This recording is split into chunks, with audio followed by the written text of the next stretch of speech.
three rules in working together. Never do anything to unfairly benefit yourself. Never do anything to unfairly put down someone else.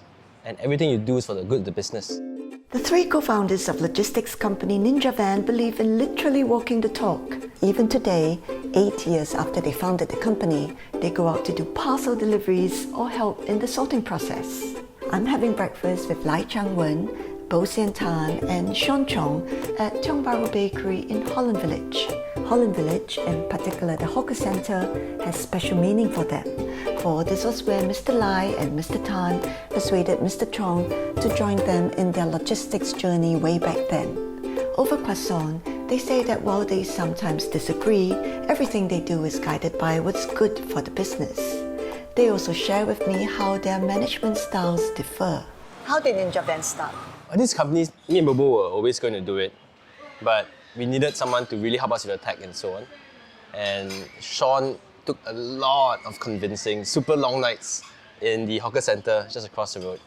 We then do like 5 a.m. and it's funny when we look back. The things we set out to do and the dream and vision we had, we thought it would be done in a year. 8 years on, it's still ongoing. Yeah, I mean, I was looking for something that was like a bigger problem to solve. Yeah, so I think Changwen did a very, very good job of convincing me that logistics is a huge unsolved problem. How did you decide which roles to assume? It was pretty clear cut. I mean, he's obviously the business guy, I'm obviously the tech guy. Someone's got to do the ops and the product, right? So, yeah. See, earlier also we didn't really care about the titles also, right? So it's more like naturally finding where we could best contribute to the business, right? I mean, at the start, all of us did everything, pick up the phone calls, go and do the deliveries. But all of us also had a specific focus, right? When I'm not doing the deliveries, I'm writing code. When he's not doing the deliveries, he's selling to investors, right? He's designing the product. What has been the most difficult aspect of the business? Managing people in every single aspect. Yeah. So we're a very manpower intensive business, all the way down to the delivery guys who are so important. Without them, how do we deliver? To our salespeople, to our tech people, to our product people. With tech, there's a certain way to do things. The product has a certain design to something. With people, you just have a million iterations of how something could turn out that you just have to keep learning, keep adapting. And with the countries also, right? Every country also is a bit different in terms of how you need to work with them, right? It took a long time to really adapt, right, to the different cultures, different ways of working. Do the three of you have different management styles? Mine is more mentorships and daring. So I generally would play more of like the good guy. Yeah, we all came from a background where we didn't have teams of people that we were managing, and then all of a sudden we have a company of 60,000 people, right? Yeah. So as we grow up the team, as we start to structure up, right, we start to put a lot more processes than last time. As a startup, we are very flexible, very dynamic. Okay, whatever can. But now they are very clear targets. They're very clear things that you have to achieve. Yeah. So even my management style is it's really changing on a day-to-day basis. Yeah.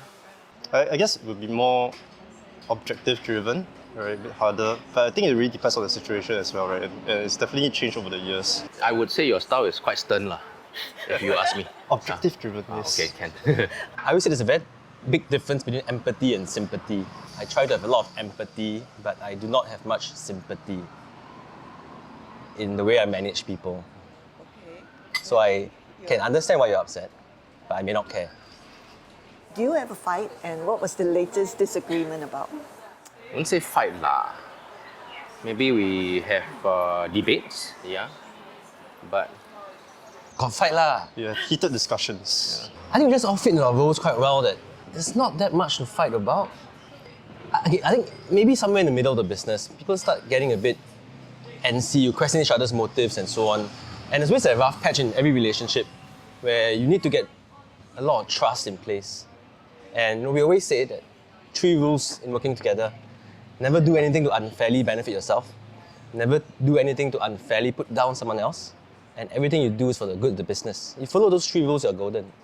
Because we may disagree intellectually, but you never question the intent of someone else. And I think that's key. If you have one word to describe the other two co-founders, what would that be?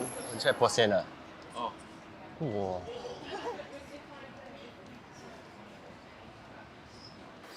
This is a Effective. Sean. Innovative. Visionary.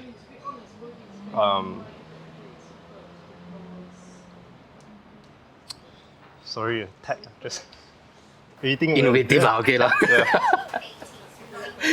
Innovative also. Yeah, innovative. Not very innovative answer lah, you. Yeah. I would say charismatic. Bobo, objective. Have you guys ever thought of selling out and retiring for good? I think the next phase of the business is something Porsen's heading up, which is how do we become the digital operating layer of a lot of e-commerce merchants. We do not connect to customers. Customers still buy from them on Lazada, Shopee, Facebook, Shopify, many different platforms. But behind it, we already built all the physical infrastructure. How do we become the digital infrastructure? I think that's what keeps us going. It's very exciting. Thanks very much for having breakfast. Oh no, thanks for breakfast. Thank you. Thanks for taking the time.